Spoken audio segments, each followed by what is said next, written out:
ये मोटिवेशन आपकी जिंदगी बदल देगा। एक बहुत पुरानी बात है। एक राज्य का राजा बड़ा ही दयालु था, बहुत मेहनती था, बहुत ही बहादुर था और उसके राजपाट में सब खुश थे। एक बार एक संत उसके राज्य में आए, उसके महल में आए, उसकी बैठक में आए और उसको बहुत अच्छा ज्ञान दिया राजा को। और राजा से बातें करने लगे, उसके राजपाट के बारे में पूछने लगे। संत का बहुत ही आदर सत्कार किया गया और जब संत जाने लगे तब राजा ने पूछा कि ऐसी कोई सलाह दो जिससे मेरा राज्य और भी अच्छा हो जाए, या जिसको मैं अगर फॉलो करूं तो जैसा मेरा राज्य चल रहा है ना आगे भी वैसे ही चलता रहे। तो उस संत ने कहा कि एक बात याद रखना, जितने अच्छे बनोगे ना उतने ज्यादा दुखी रहोगे। राजा को यह बात समझ नहीं आई क्योंकि लोग तो उसकी अच्छाई का एग्जाम्पल देते थे। खैर समय बीतता गया, संत चला गया, राजा अपना कार्यभार संभालने लगा। थोड़े दिन के बाद में उसकी जेल में कुछ बंदी थे। एक दिन जब वो अपनी जेल का दौरा कर रहा था तब उसने सोचा कि ये भी तो बेचारे इंसान ही है ना, जिनको मैंने कैदी बना रखा है, ये भी तो बेचारे इंसान ही है ना, क्यों मैं इनकी जिंदगी बर्बाद कर रहा हूं, क्यों मैं इनको आजाद नहीं कर देता हूं। और ऐसा सोच करके उसने सबके सब कैदियों को आजाद कर दिया। कैदियों को और क्या चाहिए था, वो सबके सब क्रिमिनल थे, लेकिन राजा के अच्छेपन की वजह से सबके सब जेल से बाहर आ गए। और समय फिर कैसा बदला आपको बताने की जरूरत नहीं है। फिर से वही चीजें फैल गई उस राज्य में जो बहुत पहले हुआ करती थी, जहां से लेकर के राज्य आज जिस लेवल पे पहुंचा था ना उस लेवल से वापस डाउन जाने लगा। क्यों? क्योंकि क्राइम बढ़ गए, चोरी बढ़ने लगी, मारपीट बढ़ने लगी, गुंडागर्दी बढ़ने लगी। कुछ समय आने के बाद में, कुछ महीनों के बाद में राजा दुखी हो गया, उसको अपनी गलती का पछतावा हुआ। वो संत फिर से उस राज्य में आए, बोले कि राजा मैंने बोला था ना कि जितना अच्छे बनोगे उतना बुरा तुम्हारे साथ होगा, और तुम्हारे अच्छेपन की वजह से केवल तुम्हारे साथ ही नहीं बल्कि पूरे राज्य के साथ बुरा हो रहा है। राजा को अपनी गलती का एहसास हुआ और उसने प्रण लिया कि मैं इन सभी कैदियों को वापस पकड़ के लाऊंगा और कैद में डालूंगा। और बड़ी मेहनत से, बड़ी बहादुरी से उसने इन सभी क्रिमिनल्स को पकड़ के वापस जेल में डाला। वापस अच्छे दिन आने शुरू हो गए।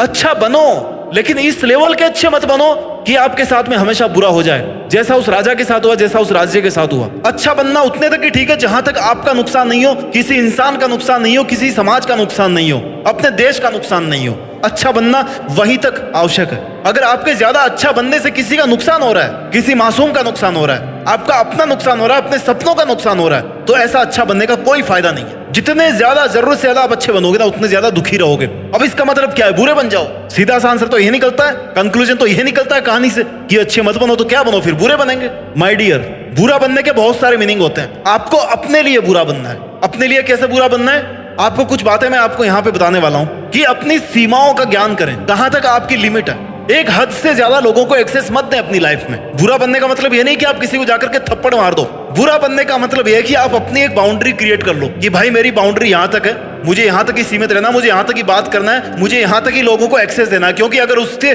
ज्यादा वो पास में आ गए, उससे ज्यादा मैंने उनको एक्सेस दे दी तो फिर मेरी शांति भंग हो जाएगी या मेरा नुकसान हो जाएगा। दूसरी बात आपको ध्यान रखनी है कि अगर सही है तो सही है, गलत है तो गलत है। सामने वाले को देख करके सही को गलत मत बताओ और गलत को सही मत बताओ। अगर सामने वाला आपसे ओहदे में छोटा है, आपसे पावर में कम है, तो उसको सही होने के बावजूद भी उसको गलत मत बताओ। और सामने वाला अगर आपसे ज्यादा पावरफुल है तो वो गलत है तो भाई गलत है।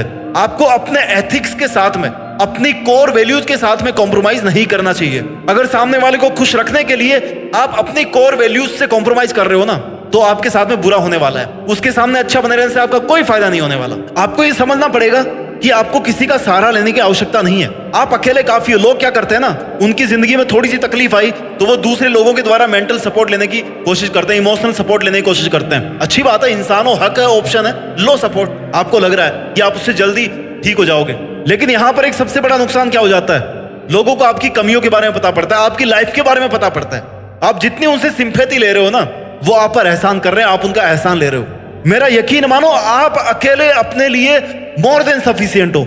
ऐसा कोई काम नहीं, ऐसी कोई मुसीबत नहीं जिससे आप नहीं निपट सको। आप अकेले इस पूरी दुनिया से बेहतर हो, क्योंकि आपको खुद के अलावा कोई ऐसा बंदा नहीं है इस दुनिया में जो आपसे खुद से ज्यादा जानता हो, आपको अपने आप को समझता हो, आपकी फीलिंग्स को समझता हो, आपके गोल्स को समझता हो, आपकी पावर्स को, आपके पॉजिटिव्स को, आपके नेगेटिव्स को, आपकी लाइफ के बारे में सब कुछ जो जानता हो। आपके अलावा और कोई दूसरा बंदा नहीं हो सकता, क्योंकि आप खुद अपने पास में सबसे ज्यादा करीब हो। आपको अपनी प्राइवेसी मेंटेन करनी पड़ेगी। जितने अच्छे बनोगे, जितना अच्छा बनने के लिए लोगों के सामने अपने दुखों को गाओगे कि यार देखो उसने मेरा ऐसा कर दिया, देखो मेरी लाइफ में ऐसा चल रहा है, देखो मैं कितना अच्छा हूं, मैं तो तुम्हें सब कुछ बता रहा हूं। माय डियर, बिलीव मी, उतना ज्यादा आप दुखी रहोगे, क्योंकि चीजें बदलती है, लोग बदल जाते हैं, उनकी प्रायोरिटीज बदल जाती है, उनके मकसद बदल जाते हैं, उनके रीजंस बदल जाते हैं आपसे बात करने के, आपसे मिलने के।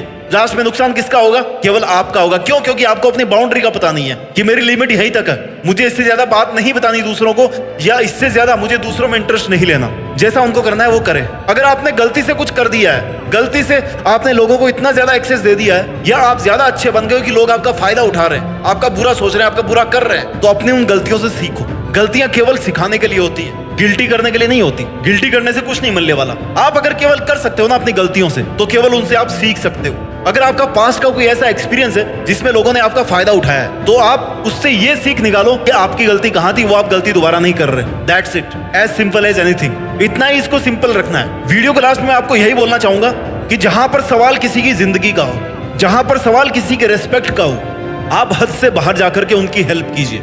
लेकिन जहां पर आपको लग रहा है कि केवल और केवल मेरा फायदा उठाया जा रहा है, केवल और केवल मैं किसी का स्वार्थ की बलि चढ़ रहा हूं, वहां से अपने कदम वापस पीछे हटा लीजिए, क्योंकि सबसे बड़े इंसान आप ही होंगे जिसका सबसे ज्यादा नुकसान होगा। लेकिन अगर आपको लग रहा है कि किसी जरूरतमंद की हेल्प करना चाहिए, क्यों? क्योंकि वो डिजर्व करता है, उसमें ऐसी कोई भावना नहीं है, आप हद से बाहर जाकर के उनकी मदद कीजिए। अपना ख्याल रखिए और मेहनत करते रहिए, और मेहनत के दम पर देश में अपना ही नहीं बल्कि दुनिया में देश का नाम कीजिए। जय हिंद, वंदे मातरम। अगर आपको हमारा मोटिवेशन अच्छा लगा तो वीडियो को लाइक और चैनल को सब्सक्राइब और वीडियो पे प्यार सा कमेंट कर देना। जय हिंद, वंदे मातरम। मिलते हैं न्यू मोटिवेशन के साथ।